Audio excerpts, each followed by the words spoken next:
Amigos, un domingo más comenzamos Testigos Hoy, dándoles la bienvenida como siempre e invitándoles a que disfruten de los temas que hemos preparado esta semana para ustedes. Los adelantamos en el siguiente sumario.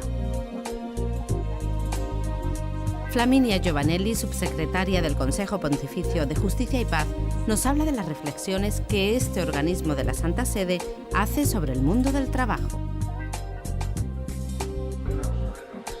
La Biblioteca de Autores Cristianos ha presentado las obras completas de Joseph Ratzinger, uno de los mayores exponentes de la teología contemporánea. El ciego del Evangelio, en este cuarto domingo de Cuaresma, fue capaz de reconocer a Jesús después de lavarse. Recuperó su visión tras el encuentro con Jesús confiando en su palabra, algo que nos ayuda a entender cómo se nos puede hacer luz en nuestro camino. En la entrevista a Flaminia Giovanelli, subsecretaria del Pontificio Consejo de Justicia y Paz, podemos entender la forma de actuar de este organismo de la Santa Sede. En la temática de las jornadas en que ha participado destaca el trabajo en su amplia problemática como preocupación de dicho Consejo Pontificio. Hoy tenemos la oportunidad de contar con Flaminia Giovanelli. Ella es subsecretaria del Pontificio Consejo de Justicia y Paz. Antes de nada, le damos la bienvenida a nuestro programa. Gracias, con mucho gusto estoy aquí con ustedes. Flaminia, no es habitual encontrar a una mujer en una instancia tan importante de la Curia Vaticana. Sí, eso ha sido bastante, una cosa hasta por el momento bastante extravagante, pero pues me imagino que eso también va a cambiar. A mí me pasó porque trabajé también en el Pontificio Consejo 39, ya llevo 39 años, casi 40, así que pues era bastante natural. En ese momento estuvimos como 3 años sin subsecretario porque se había marchado y no había habido un nombramiento nuevo, así que pues después yo ya, ¿cómo pasa eso en muchas instituciones? No son los decanos y las decanas que llevan las cosas mientras que falte alguien, así que bueno, después así fue. Le pregunto ahora por el motivo de su estancia en Andalucía. ¿Cuál es el planteamiento general de las jornadas de justicia y paz? Bueno, me parece que la Comisión General de Justicia y Paz lo estudió muy bien el programa de esas 2 jornadas, pues se focalizan sobre el problema del trabajo, que es un problema primario para nuestras sociedades occidentales en este momento particularmente, y me parece que lo enfrentaron en todas sus facetas, es decir, que bajo el problema de la dignidad del trabajo en sí, que no parece, pero está en peligro en este momento cuando hay falta de trabajo y cuando hay tanta competición, claro que entonces se baja también los derechos, ¿no?, de los trabajadores. Así que esa primera, van a tener esa primera enfoque sobre la dignidad del trabajo mismo y después estudiar las condiciones de trabajo en la economía, digamos, normal, como es en la economía de mercado y también con las relaciones sindicales y también en otra forma de hacer economía. En la economía, por ejemplo, yo he visto ya que van a hablar también de la economía de comunión, que es una de esas formas nuevas que hay que empujar para vencer este momento de crisis laboral. ¿Qué tipo de comunicaciones se dan entre las distintas comisiones nacionales de justicia y paz? Bueno, yo trabajo en el Pontificio Consejo Justicia y Paz, que es un dicasterio de la Santa Sede. Pero claro, la Iglesia ese es un organismo universal de la Iglesia universal, pero sin contactos y sin trabajar con las iglesias particulares, locales, no podríamos vivir. Así que claro que tenemos muchos contactos con las comisiones nacionales que en realidad son instituidas y creadas por las conferencias episcopales. Y así que las formas que tienen, los temas que estudian o la manera también de actuar reflejan las necesidades locales. Así que, pero tenemos muchas veces ocasiones de contactos cuando, por ejemplo, yo he seguido durante tantos años los trabajos de las comisiones europeas de justicia y paz y sí participando a todas las asambleas generales. También una tuvo lugar en Sevilla hace algunos años, así que ya tuve la ocasión de venir de asistir y participar a las asambleas generales de esas comisiones, y nosotros en Roma cuando organizamos convenios y conferencias, invitamos también a los representantes de las comisiones nacionales, a veces también como ponentes. ¿Cómo llega al Pontificio Consejo la información? Bueno, tenemos muchísimas informaciones, llegan por escrito, sí, ya hay muchas cartas, bueno, siempre menos cartas y siempre más emails, porque claro que los mensajes por correo electrónico ya nos bombardean, pero tenemos muchas comunicaciones escritas, tenemos también información que llegan de las nunciaturas, que los reportes de lo que pasa en las cuestiones que son de competencia del Pontificio Consejo en los varios países del mundo.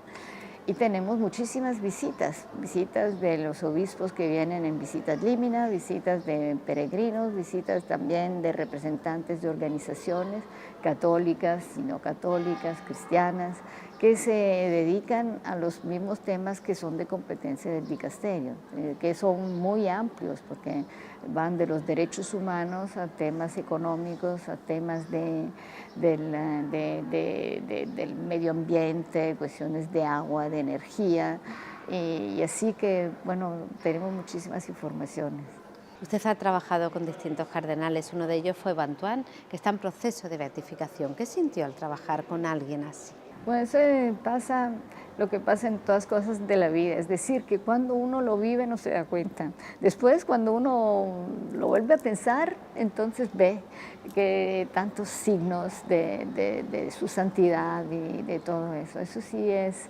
Y yo escribí recientemente y me gustó mucho escribir un artículo que se publicó aquí en España, en el Corintio 13, que es la revista de Cáritas, sobre el cardenal Bantuán, y así que volví a estudiar de una manera más destacada, digamos, distinta, toda su obra y su vida, ¿no? Y me quedé de verdad así muy ilusionada con todo lo que ha hecho, y sobre todo, por ejemplo, en su caso, bueno, él tenía un sentido del humor extraordinario, y eso la gente no lo dice, parece que es feo. Pues no, porque el sentido del humor es dar a cada cosa su valor, ¿no? Que no es el valor eterno de lo que nos pasa aquí en la tierra. Y sobre todo su particularidad, yo creo que es ser un hombre libre. Y eso le pasa mucho a los que sobreviven a las prisionías. Él estuvo prisionero 13 años, 9 años, no sé cómo se dice en español, en isolamiento, solo. Y esto, con este sentido del humor y ese ser libre íntimamente, eso es lo que lo salvó. Hemos hablado sobre el trabajo, pero ¿cree que la dignidad del trabajo solo interesa a los católicos? No, en absoluto no. Y sobre todo es que, mire, le voy a contar una experiencia que acabo de hacer muy interesante al inicio del mes de diciembre. Participé en unas jornadas, 2 o 3 jornadas en África, en Addis Abeba. Y eso era organizado por la Oficina Internacional del Trabajo de Ginebra, y en conjunto con el Consejo Ecuménico de Iglesias de Ginebra también. Y era sobre el trabajo decente, trabajo digno. Pero era un meeting interreligioso, así que había representantes también del Islam, y había también judíos y representantes de varias iglesias cristianas. Y eso ha hecho, digamos, un encuentro de ese estilo en un país pobre, en donde las condiciones de trabajo ya sabemos cuáles son, es muy significativo y se ve que ya es un tema que les preocupa, que empiezan también donde en esos países también ellos empiezan a interrogarse sobre por qué se van, por qué se marchan tanto. Y no será también porque las condiciones de trabajo donde nosotros son así carentes, pues. ¿Cuáles son los problemas más urgentes en el mundo del trabajo? Bueno, sobre todo donde en nuestros países ya sabemos que el paro es el problema, es crear puestos de trabajo, sobre todo para los jóvenes. Y claro que nuestros sistemas son muy complicados, así que para pagar las pensiones los mayores tienen que trabajar más y así son puestos de trabajo menos. Es muy complejo, pero seguramente el problema de trabajar, de buscar trabajo para los jóvenes es uno de los problemas más importantes. Y pues claro que hay también otros problemas más, bueno, que siempre tienen que ver con esa cuestión del trabajo digno y decente, ¿no? Que es que sea respetada la dignidad de cada uno en su propio trabajo, que cada uno tenga la posibilidad de buscar el trabajo que le guste hacer y sobre todo la cuestión de la participación, porque de que los trabajadores puedan de una manera o más sentir que el trabajo que están haciendo es algo propio. Pero claro, todo eso es muy ideal, pero lo más importante es crear puestos de trabajo. Y yo creo que la Iglesia a su nivel, en varias partes, está haciendo lo que puede. ¿Podría mencionarnos algunos casos prácticos?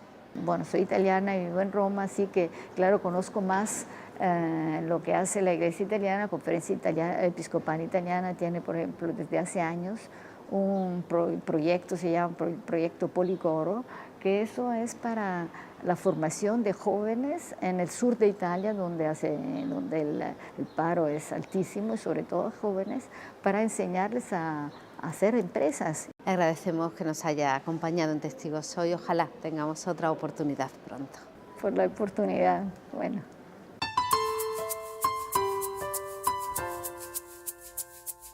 Amigos, hoy en nuestro reportaje recordamos la 22ª jornada de teología celebrada en Sevilla. Se ha ocupado en esta ocasión de la Cristología de Joseph Ratzinger, Benedicto XVI. Varios expertos han hecho resaltar las aportaciones más sobresalientes sobre Jesús de Nazaret en la obra de este Papa teólogo de nuestro tiempo. Les dejamos con ello, no sin antes recordarles que tienen una nueva cita el próximo domingo en Testigos Hoy. Sean felices mientras tanto.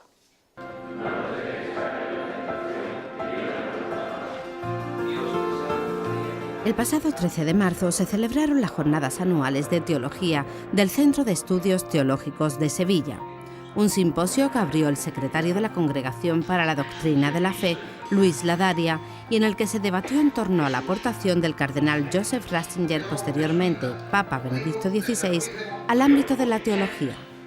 De hecho, en el curso de la jornada se presentaron las obras completas de Ratzinger, editadas por la Biblioteca de Autores Cristianos. Bueno, en total son 16 volúmenes, las obras completas. Lo que pasa es que hay varios que son dobles, entonces salen en total de momento ya casi 21 volúmenes y probablemente alguno más, porque habrá alguno más que dividir. De momento llevamos 4, los alemanes han publicado unos 10, con lo cual a ellos también les queda todavía por publicar una parte. No vamos retrasados, digamos, vamos a un ritmo bueno. En España lo tenemos fácil, porque la elección la han hecho los editores alemanes. Nosotros vamos siguiendo el orden que ellos han marcado. Ellos han hecho un orden a la vez cronológico, en el sentido de que van primero los primeros artículos, luego los últimos, pero también temático, de forma que quieren resaltar temas de la teología. Algunas obras son en colaboración, pero en las obras completas se recoge solo lo suyo.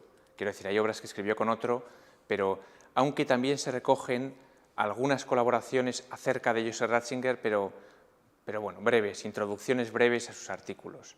La mayoría es suyo propio. Hombre, yo destaco en primer lugar que el hecho de que él quiso que el primer volumen fuera el de la liturgia. Él le da mucha importancia a la liturgia, como el lugar donde se vive la cercanía de Dios a través de los signos litúrgicos.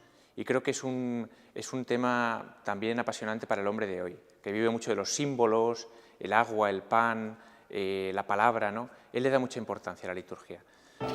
Con esta edición se rinde un merecido homenaje a una de las figuras más importantes de la teología en el siglo XX, junto a von Balthasar, Congar o Rahner. Su última aportación al conocimiento de la figura de Jesús de Nazaret ha sido valorada de forma unánime.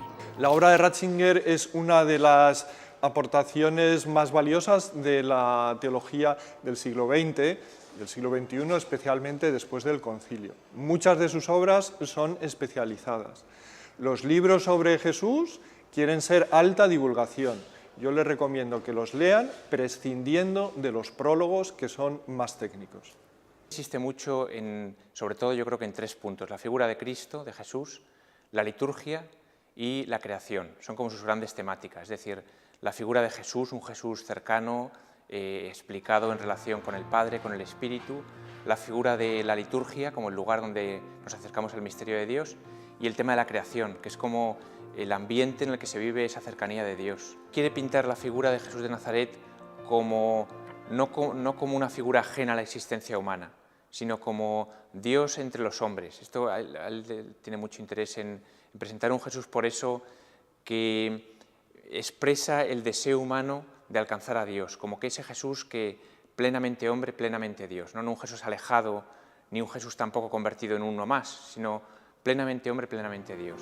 Una de las virtudes de la producción literaria del cardenal Ratzinger es la forma en la que entra de lleno los misterios de la fe, con fundamentos teológicos de primer nivel, pero con un lenguaje accesible al gran público. El interés central de su teología es sobre todo un interés muy pastoral, muy de la fe de los sencillos, de acudir a la fe que vive la gente y explicarla.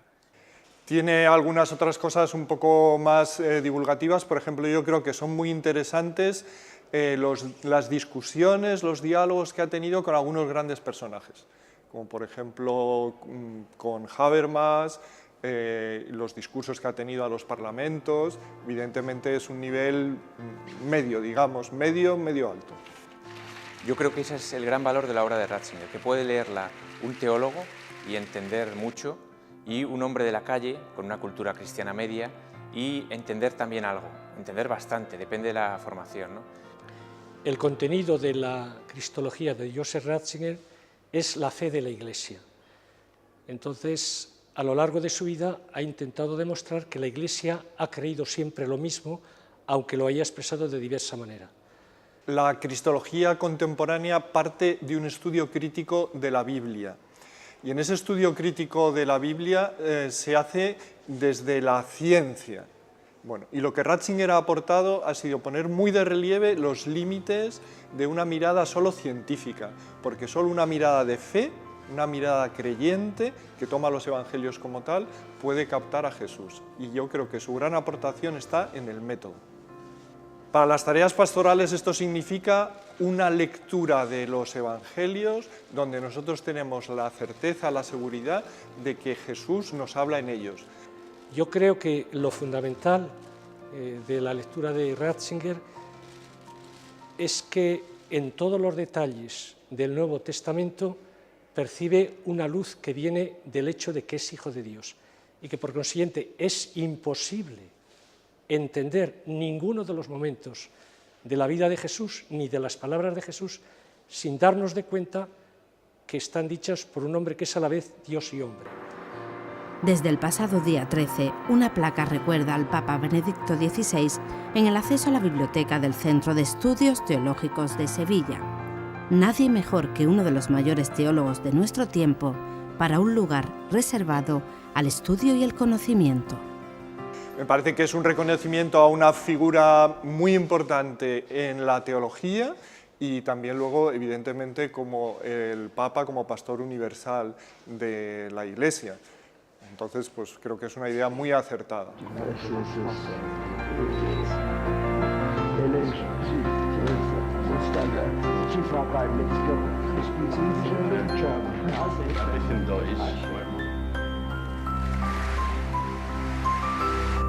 Zeig mir doch, was Mohammed Neues gebracht hat. Und dann ist sozusagen Schlechtes. Poder publicar, ofrecer al público español la obra completa, ya digo, de uno de los teólogos más grandes del siglo XX, supone para la VAC un prestigio, recuperar un poco ese lugar en la teología que había tenido siempre la BAC. La BAC se ha caracterizado siempre por la gran obra teológica, los padres, la Biblia, la tradición cristiana, los grandes teólogos contemporáneos, y entonces para nosotros es un prestigio. Por otro lado, también es un momento de traducir, digamos que no todas las traducciones que había de Ratzinger tenían el mismo nivel, y es un momento de aquilatar muy bien todas las traducciones que se hagan, y eso también es importante para nosotros. Ratzinger es un teólogo para la gente sencilla, él habla muchísimo de la fe de los sencillos, él se dirige en un lenguaje capaz de entenderse al hombre de una fe normal, no hace falta grandes conocimientos para acercarse a la obra de Ratzinger, basta con un conocimiento cristiano medio y con un deseo de aprender, y su método es siempre tratar de hacer comprensibles las cosas.